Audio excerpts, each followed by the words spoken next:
हीरे कामिल, उमैरा अहमद का एक मशहूर नॉवेल जो अब आप सुन सकते हैं ऑडियो में भी।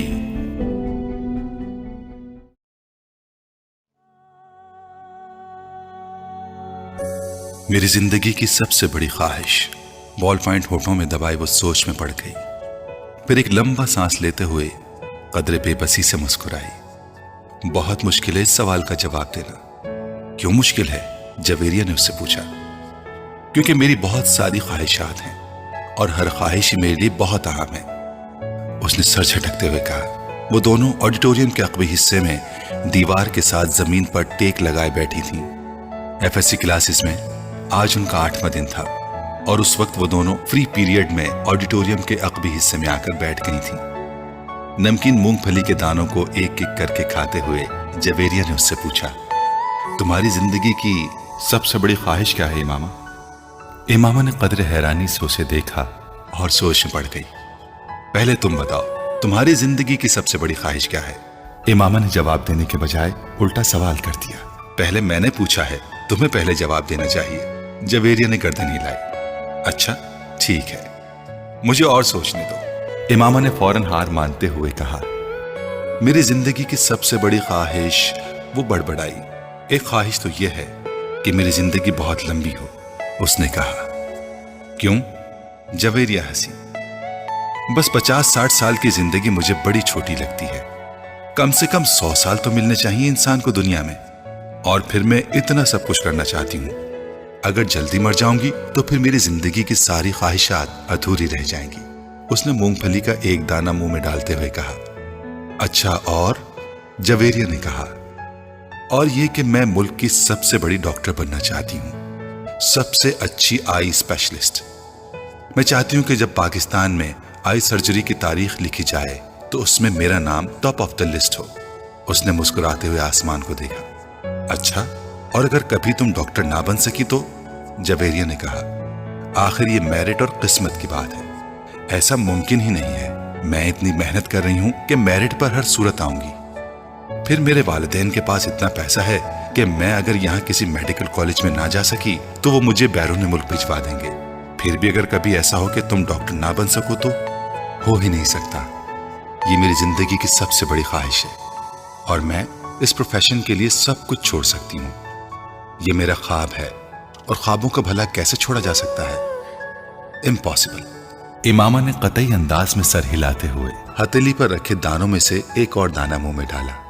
जिंदगी में कुछ भी नामुमकिन नहीं हो सकता, कभी भी कुछ भी हो सकता है। फर्ज करो कि तुम डॉक्टर नहीं बन पाती तो फिर तुम क्या करोगी? कैसे रिएक्ट करोगी? इमामा अब सोच में पड़ गई। पहले तो मैं बहुत रोऊंगी, बहुत ही ज्यादा, कई दिन, और फिर मैं मर जाऊंगी। जवेरिया बेइख्तियार हंसी। और अभी कुछ देर पहले तो तुम कह रही थी कि तुम लंबी जिंदगी चाहती हो, और अभी तुम कह रही हो कि तुम मर जाओगी। हाँ, तो फिर जिंदा रहकर क्या करूंगी? सारे प्लान्स ही मेरे मेडिकल के हवाले से हैं, और ये चीज जिंदगी से निकल गई तो फिर बाकी रहेगा क्या? यानी तुम्हारी एक बड़ी ख्वाहिश दूसरी बड़ी ख्वाहिश को खत्म कर देगी। तुम यही समझ लो। तो फिर इसका मतलब तो यही हुआ कि तुम्हारी सबसे बड़ी ख्वाहिश डॉक्टर बनना है, लंबी जिंदगी पाना नहीं। तुम कह सकती हो। अच्छा, अगर तुम डॉक्टर ना बन सकी तो फिर मरोगी कैसे? खुदकुशी करोगी या तबई मौत? जवेरिया ने बड़ी दिलचस्पी से पूछा। तबई मौत ही मरूंगी, खुदकुशी तो कर ही नहीं सकती, इमामा ने लापरवाही से कहा। और अगर तुम्हें तबई मौत ना आ सकी तो? मेरा मतलब है जल्द ना आई तो फिर तुम डॉक्टर ना बनने के बावजूद भी लंबी जिंदगी गुजारोगी? नहीं, मुझे पता है कि अगर मैं डॉक्टर ना बनी तो फिर बहुत जल्द मर जाऊंगी। मुझे इतना दुख होगा कि मैं तो जिंदा रह ही नहीं सकूंगी। वो यकीन से बोली। तुम जिस कदर खुश मिजाज हो, मैं कभी यकीन नहीं कर सकती कि तुम कभी इतनी दुखी हो सकती हो कि रो रो कर मर जाओ, और वो भी सिर्फ इसलिए कि तुम डॉक्टर नहीं बन सकी। लग फनी। जवेरिया ने इस बार उसका मजाक उड़ाने वाले अंदाज में कहा। तुम अब मेरी बात छोड़ो, अपनी बात करो। तुम्हारी जिंदगी की सबसे बड़ी ख्वाहिश क्या है? इमामा ने मौजू बदलते हुए कहा। रहने दो। क्यों रहने दो? बताओ ना, तुम्हें बुरा लगेगा। जवेरिया ने कुछ हिचकिचाते हुए कहा। इमामा ने गर्दन मोड़कर हैरानी से कहा, مجھے کیوں برا لگے گا؟ جویریہ خاموش رہی۔ ایسی کیا بات ہے جو مجھے بری لگے گی؟ امامہ نے اپنا سوال دہرایا۔ بری لگے گی، جویریہ نے مدھم آواز میں کہا۔ آخر تمہاری زندگی کی سب سے بڑی خواہش کا میری زندگی سے کیا تعلق ہے کہ میں اس پر برا مانوں گی؟ امامہ نے اس بار قدرے الجھے ہوئے انداز سے پوچھا۔ کہیں تمہاری خواہش یہ تو نہیں کہ میں ڈاکٹر نہ بنوں؟ امامہ کو اچانک یاد آیا۔ جویریہ ہنسی۔ نہیں، زندگی صرف ایک ڈاکٹر بن جانے سے کہیں زیادہ اہمیت کی حامل ہوتی ہے۔ اس نے کچھ فلسفیانہ انداز میں کہا۔ پہلے بجھوانا چھوڑ دو اور مجھے بتاؤ، امامہ نے کہا۔ میں وعدہ کرتی ہوں میں برا نہیں مانوں گی، امامہ نے اپنا ہاتھ اس کی طرف بڑھاتے ہوئے کہا۔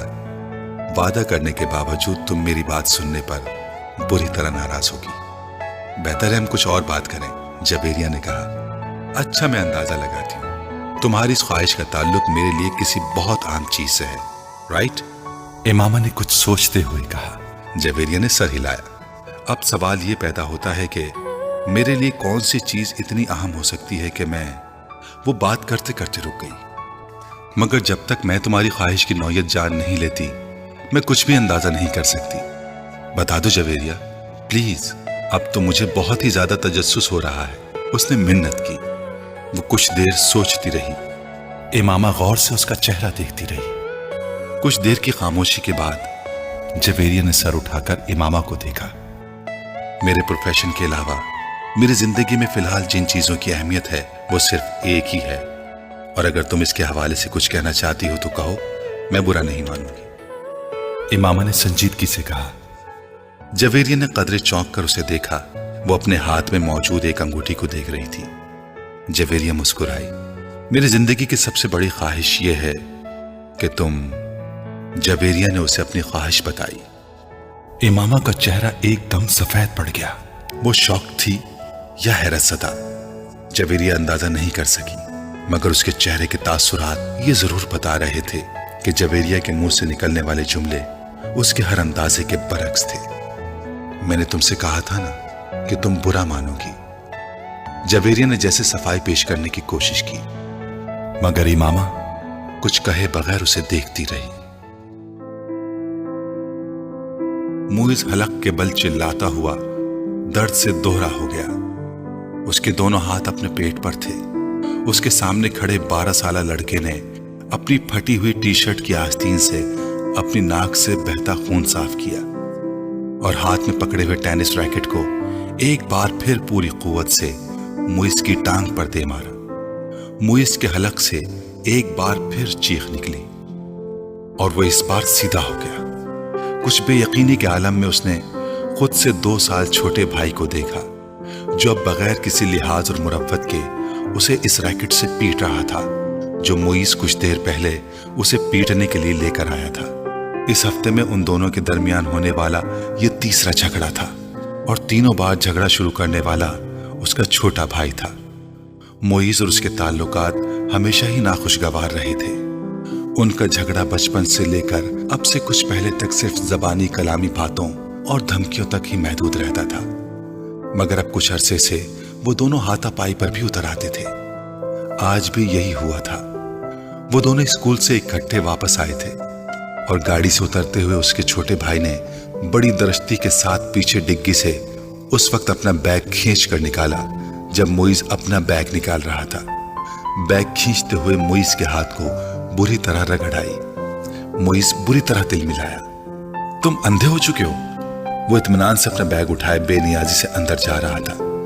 موئز کے چلانے پر اس نے پلٹ کر اس کو دیکھا اور لاؤنج کا دروازہ کھول کر اندر چلا گیا۔ موئز کے تن بدن میں جیسے آگ لگ گئی۔ وہ تیز قدموں سے اس کے پیچھے اندر چلا گیا۔ اگر دوبارہ تم نے ایسی حرکت کی تو میں تمہارا ہاتھ توڑ دوں گا۔ اس کے قریب پہنچتے ہوئے موئز ایک بار پھر دہاڑا۔ اس نے بیگ کندھے سے اتار کر نیچے رکھ دیا اور دونوں ہاتھ کمر پر رکھ کر کھڑا ہو گیا۔ نکالوں گا۔ تم کیا کرو گے؟ ہاتھ توڑو گے؟ اتنی ہمت ہے؟ یہ میں تمہیں اس وقت بتاؤں گا جب تم دوبارہ یہ حرکت کرو گے۔ موئز اپنے کمرے کی طرف بڑھا، مگر اس کے بھائی نے پوری قوت سے اس کا بیگ کھینچتے ہوئے اسے رکنے پر مجبور کر دیا۔ نہیں، تم مجھے ابھی بتاؤ۔ اس نے موئز کا بیگ اٹھا کر دور پھینک دیا۔ موئز کا چہرہ سرخ ہو گیا۔ اس نے زمین پر پڑا ہوا اپنے